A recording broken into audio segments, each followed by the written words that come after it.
दंडोपराम माय बापू, ब्रह्मविद्येचा अभ्यास करत असताना आपल्याला बरेच अडचणी येतात. 10.500 सूत्र आहेत.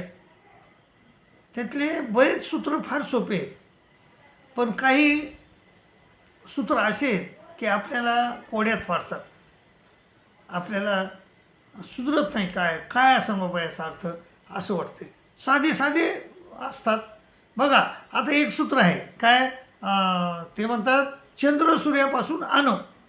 सोपं सूत्र आहे, परंतु त्या सूत्रामध्ये श्रीकृष्ण महाराज म्हणतात, हे सर्वज्ञ श्री चक्रधर स्वामी महाराज म्हणतात की 1 ते 4 देवतेच्या विद्यांना आणव असे म्हणतात, किंवा 1 ते 4 देवतेच्या फळियांना देखील आणव फळी म्हणतात.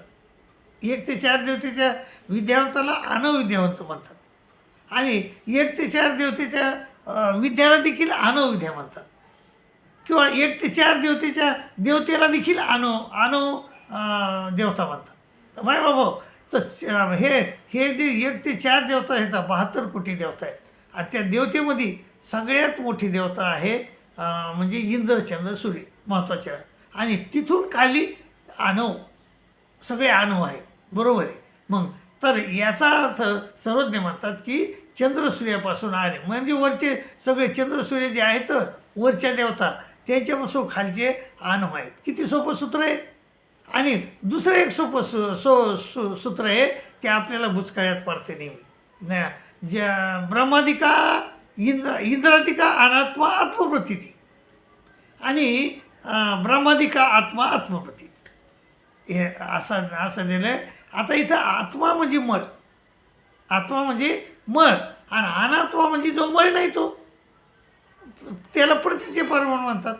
जो आत्मा म्हणजे मळ, आणि अनात्मा म्हणजे जो मळ नाही, म्हणजे नाही, आत्मा म्हणजे मळ नाही, तो काय मग मळ नाही, तर तो प्रतीचे परमाणू आहे.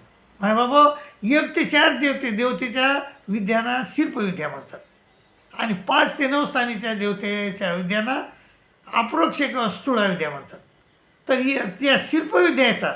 शिल्पविद्या झाल्यानंतर जीवाला नेहमी मळ आणि पिंडास्ता प्रकाशत नाही, माखा प्रकाशतात, आणि म्हणून त्यांना खालील देवतेची फळी हे मळाधारे दिसत नाहीत, कारण मळ नेहमी प्रकाशत नाही. आणि परंतु 5 ते 9 स्थानीच्या फळीयाला किंवा विद्यावंताला त्यांना सतत मळ प्रकाशतात, आणि मळ प्रकाशल्यामुळं त्यांना खालील जे हे आहेत, म्हणजे खाली जे देवता आहेत, खाली जे फळी आहेत, खाली जे जीव आहेत, ते त्यांना कशाद्वारे मळाद्वारे पाहतात ते त्यांना. म्हणून सर्वज्ञ म्हणतात की अनात्मा इंद्रादिकाच्या फळीयाला अनात्मा आत्मप्रतीती, अनात्मा आत्मप्रतीती, म्हणजे अनात्म्यालाच ते आत्मा समजतात, म्हणजे जीव समजतात, किंवा खालचे फळे समजतात. आणि 5 ते 9 स्थानीचे फळे त्यांना सदोदित मळ प्रकाशतात, म्हणून ते मळाला बघूनच मळाच्या आधारे जीवाला पाहतात, आणि हे प्रतीच्या परमाणूच्या आधारे जीवाला पाहतात. असं सोपं सूत्र आहे बाय बापू. मग इथं आत्मा आणि अनात्मा आणि प्रतीचे परमाणू आणि मळ हे समजलं की ह्या सूत्राचा आपल्याला अर्थ समजला. आता आपल्याला दुसरं एक सूत्र पाहायचं आहे, धातू भूते तत्वे. आता धातू म्हणजे काय, धातू भूते तत्वे. धातू म्हणजे काय, 8 आणि 9 देवतेच्या माळाला धातू म्हणलेलं आहे. भूते अष्टभैरवाच्या माळाला भूते म्हणलेलं आहे, आणि खालील माळांना तत्वे म्हणलेले आहे. तर माय बाबा, धातू आद्यमाळाला धातू म्हणलेलं आहे, म्हणजे आद्यमाळाला धातू म्हणले, विसोमाळाला बी धातू म्हणले. का बरं धातू म्हणले, कारण विसोमळ जो आहे तो म्हणजे त्याचं कारण प्रपंचाचं आहे, आणि कारण प्रपंचाचं असल्यामुळं त्याचा रंग पिवळा आहे, म्हणजे धातूसारखा आहे. सोनं पिवळं असते, तर तसं त्याचा रंग पिवळा आहे, म्हणून त्याला धातूमळ म्हणतात.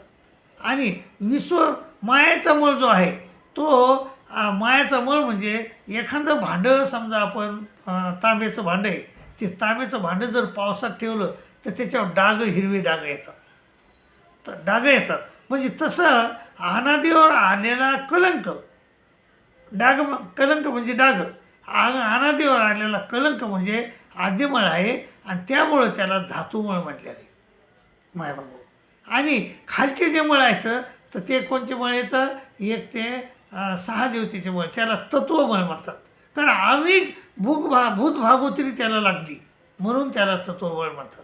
असे सोपे सोपे सूत्र आहेत मायबाबू. आणि सोपे सोपे सूत्र आहेत. काही तर सूत्र संस्कृतमध्ये आहेत. आता विचार मालिकेचं शेवटचं सूत्र आहे, नाहम मनुष्य न च देव एकसो न ब्राह्मण क्षत्रिय वैश्य शूद्रा न ब्रह्मचारी न ग्रही नसतो भिक्षुर चाहम निजबोध रूप. असं श्रीकृष्ण असं स्वामीला विचारल्यावर किंवा गोविंदपूर महाराज विचारल्यावर त्यांनी हे उत्तर दिलं. तर ते काय म्हणतात, मी मनुष्य नाही, नाहम मनुष्य न च देव एकसो, देवता नाही, एकशे नाही, न ब्राह्मण बी नाही, न ब्राह्मण क्षत्रिय बी नाही, वैश्य नाही आणि शूद्र नाही, भिक्षुरचे मी भिक्षू बी नाही आणि मी वन हे बी नाही, नाहम मनुष्य नच देव एकसो न ब्राह्मण क्षत्रिय वैश्य शूद्रा न ब्रह्मचारी बी नाही, ना ग्रही बी नाही, ग्रस्त बी नाही, वन असतो वनात वनचारी बी नाही मी, न ब्रह्मचारी न ग्रही वन असतो भिक्षुर न चाहम निजबोध रूप. मी भिक्षू बी नाही, मी निजबोध रूप आहे असं सर्वज्ञ म्हणतात किंवा गोविंदपूर महाराज म्हणतात. मायबाबा श्रीकृष्ण महाराज मी असंच म्हणले एका अध्यायामध्ये. ते म्हणले अर्जुना 14व्या अध्यायामध्ये 14व्या अध्यायाचा शेवटचा श्लोक आहे. ते म्हणले अर्जुना तुला माझी प्राप्ती होईल, तुला ब्रह्मप्राप्ती होईल. अहो म्हणले श्रीकृष्ण महाराजा तुम्ही तर इथं आहात आणि मला ब्रह्मप्राप्ती कशी होईल आणि तुम्ही ब्रह्म आहेत का. ते म्हणले हो मीच ब्रह्म आहे अर्जुना, मे ब्रह्म नो ही प्रतिष्ठा मृतस्य वेश्यच शाश्वतस्य धर्मस्य सुख सैकांतिकस्य. तर मी त्या ब्रह्माची प्रतिष्ठा आहे.